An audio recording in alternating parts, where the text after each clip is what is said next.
Hello hello dear students. तो पिछले class में हम लोगों ने एटॉमिक मास के बारे में पढ़ा था, जिसमें कुछ बच्चों को डाउट था, तो ये टॉपिक हम लोग फिर से समझेंगे आज। तो एटॉमिक मास मीन्स क्या होता है? किसी भी एटम का मास, एक पार्टिकुलर जो स्मॉलेस्ट पार्टिकल होता है उसका मास जो होता है, mass of an atom, mass of atom is known as atomic mass. और चूंकि हम लोग जानते हैं कि एटम काफ़ी छोटा होता है, तो उसका मास निकाल पाना तो काफ़ी मुश्किल है, बहुत ही छोटा होता है। तो और ये भी हम लोग जानते हैं कि एटम जो होता है फ्री स्टेट में नहीं पाया जाता है, वो कंबाइंड फॉर्म में पाया जाता है। कई सारे एटम्स कंबाइंड होकर मॉलिक्यूल या कंपाउंड बनाए रहते हैं, तो उस फॉर्म में हमको नेचर में मिलता है ना। तो इसीलिए जो मास हम लोग कैलकुलेट पहले से होता आ रहा है, वो एवरेज एटॉमिक मास निकाला जाता है उस मॉलिक्यूल का, और उसके बेसिस पे फिर उसमें जो एलिमेंट्स हैं जो कंबाइंड हुए हैं उनका मास निकाला जाता है। एक इंडिविजुअल एटम का मास निकाल पाना थोड़ा कठिन है। तो मॉलिक्यूल जो रहता है, कोई भी मॉलिक्यूल जिसमें कई सारे एटम्स होंगे, है ना, जिसमें डिफरेंट एटम, वेरियस एटम,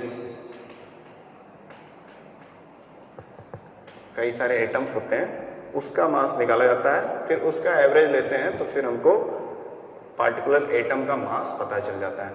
तो इस क्रम में सबसे पहले बिफोर 1961 1961 के पहले तक जो रिसर्च हुआ उसमें पाया गया कि अधिकतर जो मॉलिक्यूल या कंपाउंड है वो उसमें ऑक्सीजन होता है, ठीक ना, ऑक्सीजन।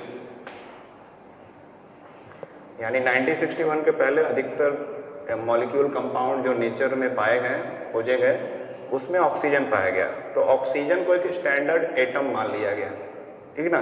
जो अधिकतर चीज़ों में पाया जाता है उसको स्टैंडर्ड मान लेते हैं। जैसे कि स्टूडेंट, कोई क्लास में बच्चों का परफॉर्मेंस हुआ, कोई एग्ज़ाम हुआ, तो उसमें एक स्टूडेंट का बहुत हाईएस्ट मार्क्स आया, है ना, तो उस स्टूडेंट का मार्क्स के कंपैरिजन में बाकी स्टूडेंट का फिर रैंकिंग होता है कि सेकंड कौन है, थर्ड कौन है, वो कंपेयर किसी का जाता है, हाईएस्ट वाले से, है ना।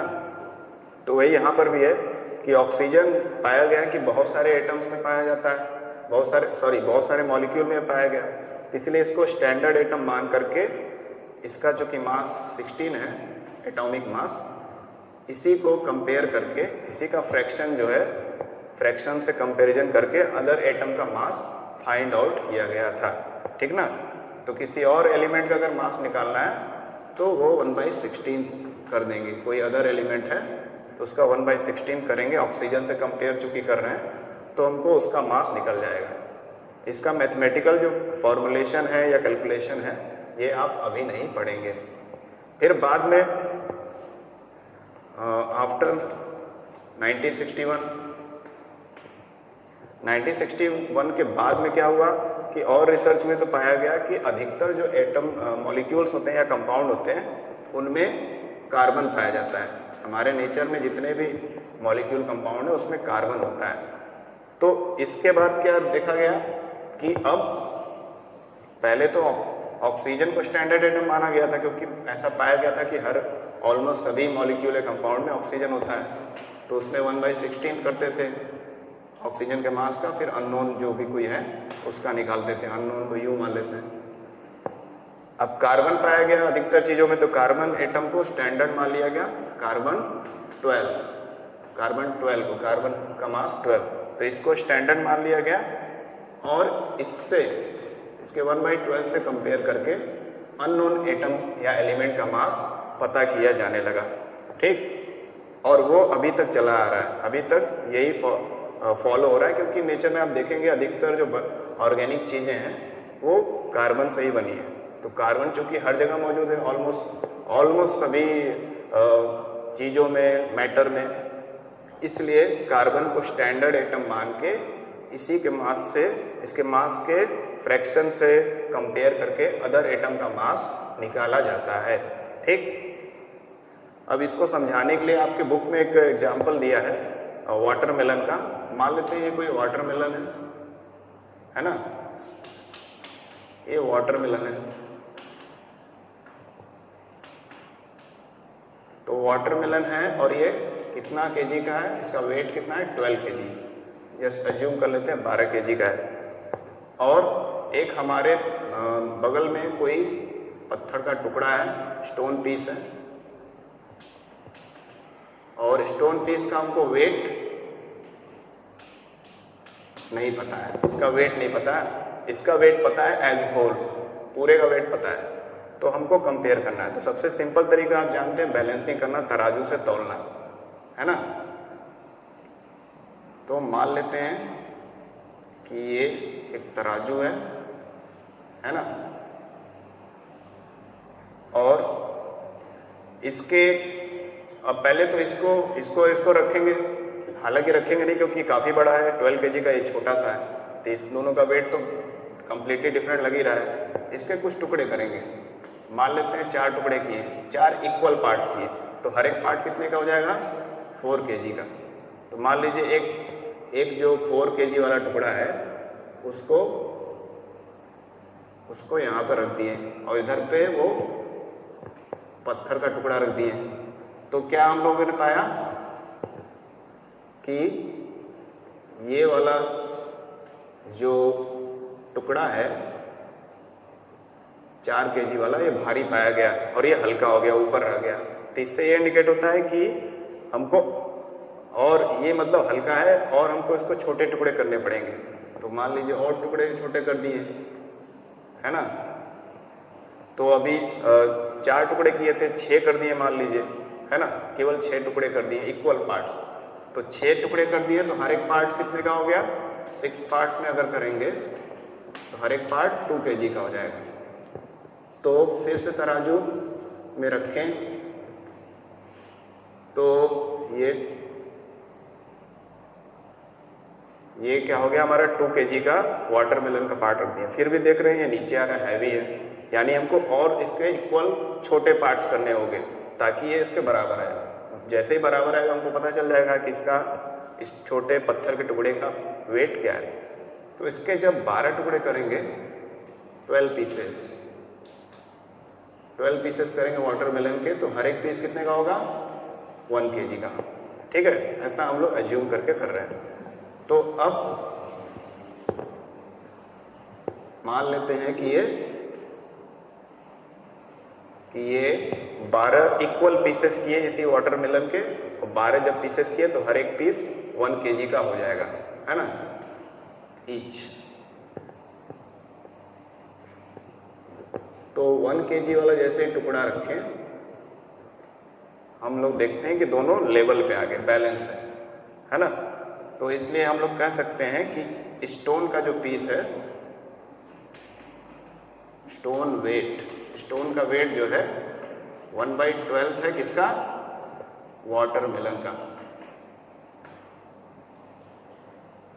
ठीक ना। जैसे एक डेली लाइफ एग्जांपल से हम लोग वेइंग बैलेंस से एक कंपैरिजन करके हम लोग अननोन चीज का वेट निकालना है, इसी प्रकार से कार्बन 12 का भी फ्रैक्शन निकाल करके अदर एटम का मास हम लोग निकाल लेते हैं, ये कहने का अर्थ है। बाकी ये निकाला कैसे जाता है, इसका कैलकुलेशन क्या है, ये हम लोग हायर क्लास में पढ़ेंगे। मेथड ऑलमोस्ट इसी के जैसा है, ठीक, आप लोग समझ गए होंगे। तो ये ओवरऑल एटॉमिक मास निकालने का मेथड है। इस दैट्स वाई, और चूंकि कार्बन हर जगह पाया जाता है, मैक्सिमम कंपाउंड और मॉलिक्यूल इसी से बने हैं, दैट्स वाई कार्बन 12 को ही स्टैंडर्ड मान करके, कार्बन 12 पे बना जाता है, इसका मास 12 होता है, तो उसी को स्टैंडर्ड मान के अदर एटम का मास फाइंड आउट किया जाता है। और हर एक एटम का मास क्या कहलाता है, उसका एटॉमिक मास। उसके बाद हम लोग आगे बढ़ते हैं।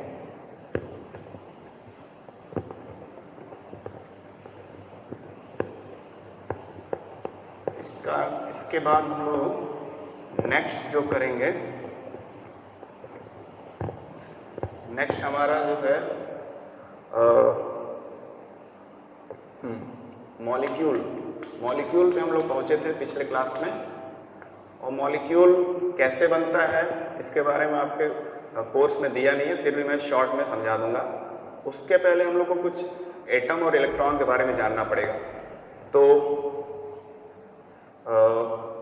जैसे कि नील बोर का थ्योरी, बहुत नील बोर साइंटिस्ट थे, तो इनका एक कॉन्सेप्ट जानना जरूरी है, उसके बिना हम लोग समझ नहीं पाएंगे कि मॉलिक्यूल बनता कैसे, कैसे इलेक्ट्रॉन डिस्ट्रीब्यूट होते हैं। तो नील बोर ने एनर्जी सेल्स बताए, एनर्जी सेल्स के बारे में बताया, जिसमें इलेक्ट्रॉन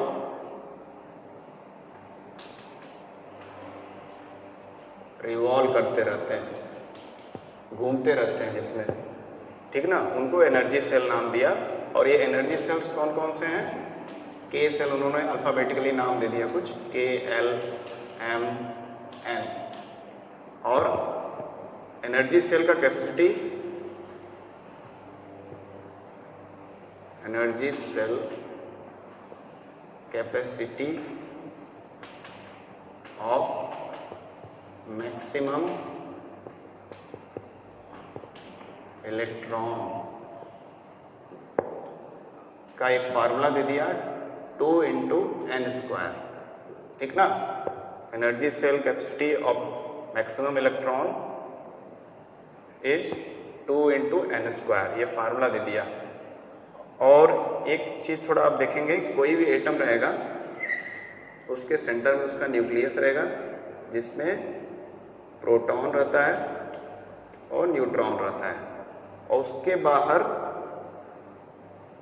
रिंग रहता है जिसको एनर्जी सेल नील बोर ने नाम दिया, जिसमें इलेक्ट्रॉन जिनको E- से लिखा जाता है, रिवॉल्व करते रहते हैं। तो ये एनर्जी सेल में हर एक जो एनर्जी सेल है उसमें इलेक्ट्रॉन रिवॉल्व करते रहते हैं, घूमते रहते हैं और एनर्जी प्रोड्यूस करते हैं, ठीक। दैट्स वाई इनको एनर्जी सेल बोलते हैं। उसके बाद इसमें क्या ध्यान देना है कि न्यूक्लियस को छोड़कर पहला जो रिंग आएगा वो हमारा के सेल होगा, हमेशा बाहर की तरफ काउंटिंग होगा, ठीक ना। तो ये के सेल यानी हमारा पहला सेल, फिर दूसरा एल सेल, दूसरा सेल, इस तरह से एक और रिंग एनर्जी सेल, ये एम सेल, ये तीसरा सेल है। ये नंबरिंग अंदर से बाहर की तरफ हो रही है, हमेशा याद रहे। फिर उसके बाहर जो है हमारा, वो हमारा एन सेल जो चौथा नंबर का है। तो ये नंबरिंग आपको याद होना चाहिए, अंदर से बाहर की तरफ। न्यूक्लियस के बगल में जो रिंग है वो के यानी पहले नंबर का सेल, देन एल दूसरे नंबर का सेल, इस तरह से है। तो हमको ये जो एन दिया है, नंबरिंग ऑफ द सेल इसमें फिल करना है। तो अगर के सेल का कैपेसिटी निकालना है,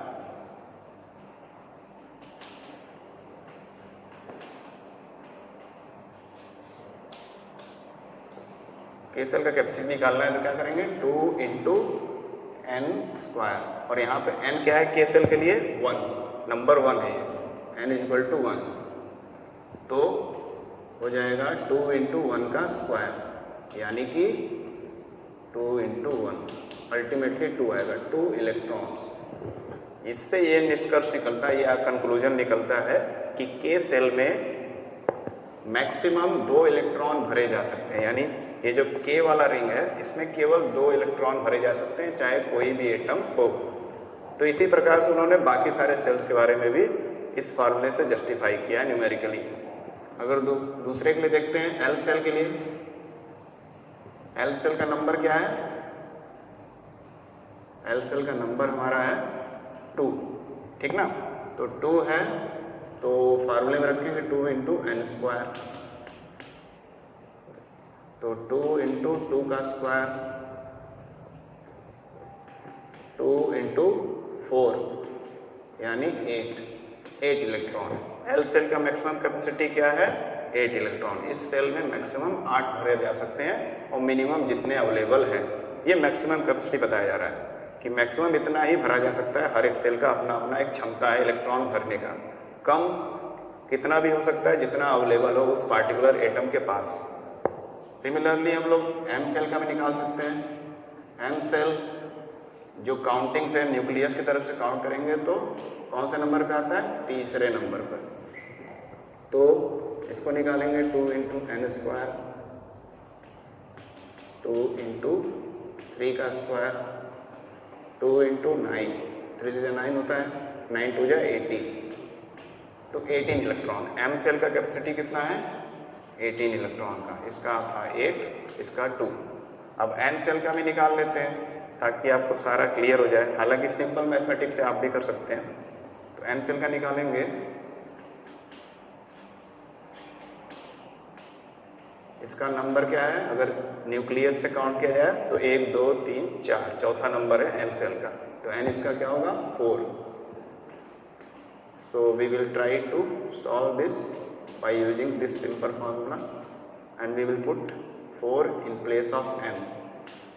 2 into 4 4 जा 16, 16 2 जा 32. That means maximum capacity of n cell for occupying electron is 32 electron. Maximum इतना भर सकता है, मिनिमम जितना अवेलेबल हो उस पार्टिकुलर एटम के पास, जिसका हम लोग कॉन्फ़िगरेशन करेंगे। ठीक, तो ये तो नील बोर ने कुछ एनर्जी सेल्स के बारे में बताया जिसमें क्रम से इलेक्ट्रॉन भरे जाते हैं एक नियम के तहत। ये नियम, ये जो फार्मूला है इसी के थ्रू। ठीक, ये आपको लर्न कर लेना है कि किस सेल में कितना मैक्सिमम इलेक्ट्रॉन भरा जा सकता है और मिनिमम तो उतना जितना बचा रहेगा उसमें। अब इसके बाद उन्होंने, नील बोर ने दूसरा चीज दिया, electronic configuration. Electronic configuration, electronic configuration का मतलब होता है distribution of electron in various energy shells, है ना। Distribution of electrons in various energy shells, यानी अलग अलग एनर्जी कक्षाओं में, इसको ऊर्जा कक्षाएं बोलते हैं, एनर्जी सेल बोलते हैं। अलग अलग एनर्जी सेल्स में किस तरह से इलेक्ट्रॉन डिस्ट्रीब्यूट होते हैं अलग अलग एटम के लिए, उसी को हम लोग क्या बोलते हैं, इलेक्ट्रॉनिक कॉन्फ़िगरेशन। उसी का ये हिस्सा है। ठीक ना, तो ये हो गया। चलिए इसको एक एग्जाम्पल से समझते हैं, पहले इसको क्लियर किया जाए।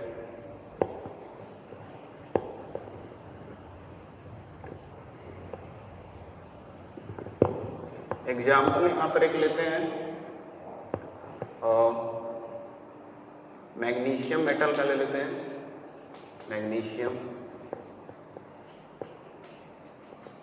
मैग्नीशियम मेटल का एटॉमिक नंबर अगर देखें, हमेशा ये जो अभी हम लोगों ने फार्मूला देखा या KLML इलेक्ट्रॉनिक सेल्स देखें या एनर्जी सेल देखें, उसमें एटॉमिक नंबर का यूज होता है। तो इसलिए यहाँ पे एटॉमिक नंबर आपको याद होना जरूरी है कि किस एटम का कौन सा एटॉमिक नंबर है। तो इसका एटॉमिक नंबर मैग्नीशियम का कितना है, 12। ठीक, तो 12 है। हाँ, तो अब 12 है तो जितना एटॉमिक नंबर किसी एटम का होता है उसमें उतने ही इलेक्ट्रॉन भरे रहते हैं, क्योंकि मॉडर्न पीरियोडिक टेबल जो है मेंडलीव का, वो सारे जो एटम है अपने एटॉमिक नंबर के बेसिस पर अरेंज है, और atomic number is equivalent to number of electron present in those atoms. जितने उसमें इलेक्ट्रॉन होते हैं किसी एटम में, उतना ही उसका एटॉमिक नंबर होता है। तो सारे एटम्स पीरियोडिक टेबल में इलेक्ट्रॉन की संख्या के आधार पर क्रम से अरेंज किए गए हैं। ठीक, तो मैग्नीशियम का एटॉमिक नंबर 12 है। तो इसको फिर इलेक्ट्रॉनिक कॉन्फ़िगरेशन करते हैं। इलेक्ट्रॉनिक कॉन्फ़िगरेशन यानी इलेक्ट्रॉन का डिस्ट्रीब्यूशन।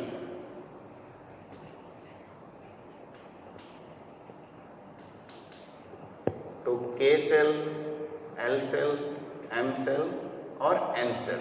ठीक, इसके लिए बॉक्सेस बनाते हैं। ये एनर्जी सेल्स है हमारे, जिसमें इलेक्ट्रॉन भरे जाएंगे क्रम से, जैसा कि रूल बताया था नील बोर ने। ठीक, तो 12 इलेक्ट्रॉन है, तो इसमें मैक्सिमम कैपेसिटी कितना है, 2 इलेक्ट्रॉन का। K सेल में ज़्यादा से ज़्यादा 2 भर सकते हैं, तो इसके पास है 2 से ज़्यादा ही है, तो 2 इसमें से ले लिया। अब यहाँ कितना बचा, 10।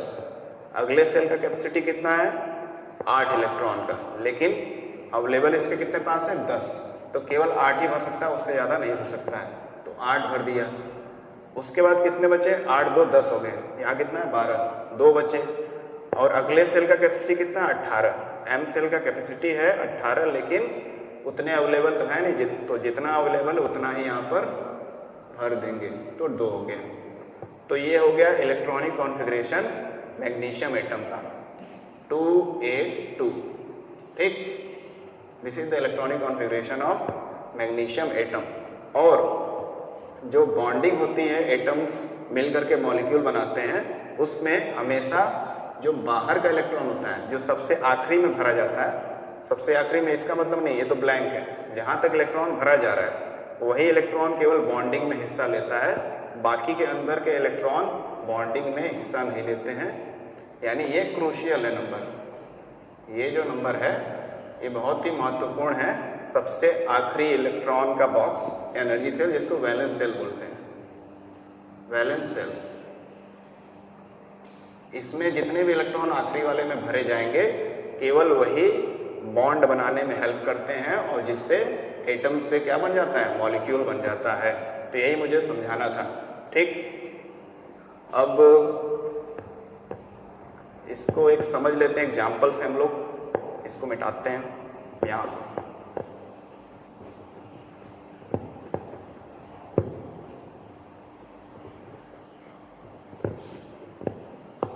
ठीक है, तो एग्जाम्पल के लिए क्या किया जाए, एक सिंपल सा ले लेते हैं, कार्बन मोनोऑक्साइड, कार्बन और ऑक्सीजन। तो इसके लिए पहले मुझे दोनों का इलेक्ट्रॉनिक कॉन्फ़िगरेशन आपको समझाना पड़ेगा। कार्बन का एटॉमिक नंबर कितना होता है, 6। तो KLMN सेल पूरा लिखेंगे। कार्बन का 6 है, पहले में 2 आ जाएगा, फिर अगले में 8 हो सकता है, लेकिन बचा इसमें कितना है, 4, तो 4 इतना आ जाएगा।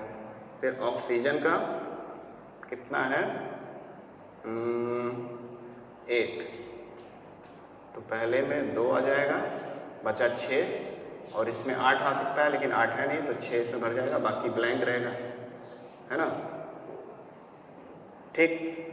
तो कार्बन का 4 आ गया, ऑक्सीजन का 6 आ गया। तो कार्बन के चारों तरफ 4 इलेक्ट्रॉन होंगे, 1 2 3 4, और ऑक्सीजन के 6 रहेंगे इलेक्ट्रॉन।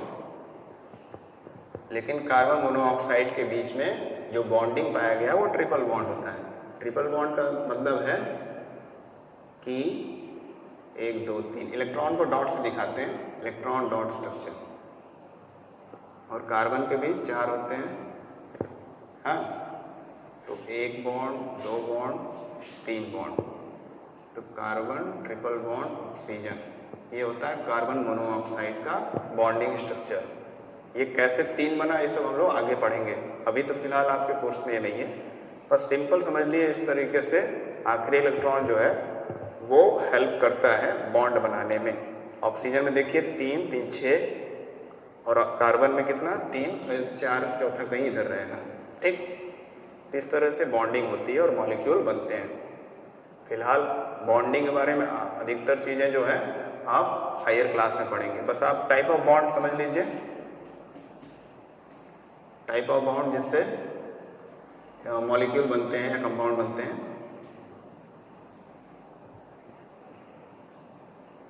पहला है कोवेलेंट बॉन्ड। कोवेलेंट बॉन्ड में इलेक्ट्रॉन का शेयर होता है, शेयरिंग होता है। दूसरा आयनिक बॉन्ड, और तीसरा है डेटिव बॉन्ड, ठीक है। यहाँ पे इलेक्ट्रॉन शेयर होता है 2 एटम्स के बीच में, जिससे उनके बीच में एक फोर्स क्रिएट हो जाता है जो उन एटम्स को फिर दूर नहीं जाने देता, और जिसकी वजह से मॉलिक्यूल बन जाता है। दूसरा आयनिक बॉन्ड, जिसमें 2 अलग अलग प्रकार के एटम्स होते हैं, एक पॉजिटिव चार्ज वाला, एक नेगेटिव चार्ज वाला, और उनके चार्ज की हेल्प से उनमें अट्रैक्शन फोर्स होता है, फिर वो दूर नहीं जा पाते हैं, एक दूरी पर स्थिर रहते हैं। तो उस तरह का जो कोई मॉलिक्यूल या कंपाउंड बनता है उसको आयनिक बॉन्ड बोलते हैं, जहाँ पे चार्ज इलेक्ट्रोस्टैटिक फोर्स की वजह से वो एक बॉन्ड बना लेते हैं। तीसरा है डेटिव बॉन्ड। डेटिव बॉन्ड में क्या होता है कि यहाँ पे इलेक्ट्रॉन का शेयरिंग टाइप का ही होता है, लेकिन सारा इलेक्ट्रॉन एक ही तरफ से जाता है, दूसरे तरफ से कुछ भी नहीं, दूसरा केवल एक्सेप्ट करता है। तो डेटिव बॉन्ड में जब आप पढ़ेंगे हायर क्लास में तो एक ऐसा एरो का साइन होता है, ये साइन दिखाता है कि इलेक्ट्रॉन इधर से इधर मूव कर रहा है। जहाँ भी आप देखेंगे एग्जाम्पल तो आपको समझ में आ जाएगा, ठीक। तो 3 तरह के बॉन्ड की हेल्प से एटम्स जो है मॉलिक्यूल में कन्वर्ट होते हैं, अलग अलग एटम कंबाइंड होते हैं। कुछ इससे अधिकतर जो है नॉन मेटल्स इसके थ्रू बॉन्डिंग करते हैं। फिर यहाँ पर मेटल और नॉन मेटल के बीच में इस तरह का बॉन्डिंग होता है ना। और डेटिव बॉन्ड बहुत सारे सभी तरह के, मतलब कुछ केसेस में जहाँ पे जहाँ पर नॉन मेटल भी हो, कभी कभी मेटल भी होता है, उसमें इस तरह का बॉन्डिंग पाया जाता है। ये कॉमन तरह का बॉन्डिंग नहीं है, मेनली ये दोनों तरह के बॉन्ड ज़्यादा कॉमन है और सबसे ज़्यादा कॉमन है कोवेलेंट बॉन्ड। ठीक, अब इसका एग्जाम्पल आयनिक बॉन्ड का अगर हम लें तो सोडियम क्लोराइड Na+Cl-, तो इनके बीच में जो अलग चार्ज की वजह से अट्रैक्शन होगा वो आयनिक बॉन्ड की वजह से हो रहा है। कोवेलेंट बॉन्ड का एग्जाम्पल कार्बन टेट्राक्लोराइड यानी CCl4 है ना। यहाँ पे आप सब देख रहे हैं, कार्बन भी नॉन मेटल है और क्लोरीन भी। इसको शॉर्ट फॉर्म में क्या लिखते हैं, CCl4 कार्बन टेट्राक्लोराइड। और इसका एग्जाम्पल लिखा जाए तो इसका एग्जाम्पल लिखा जा रहा है तो NBF3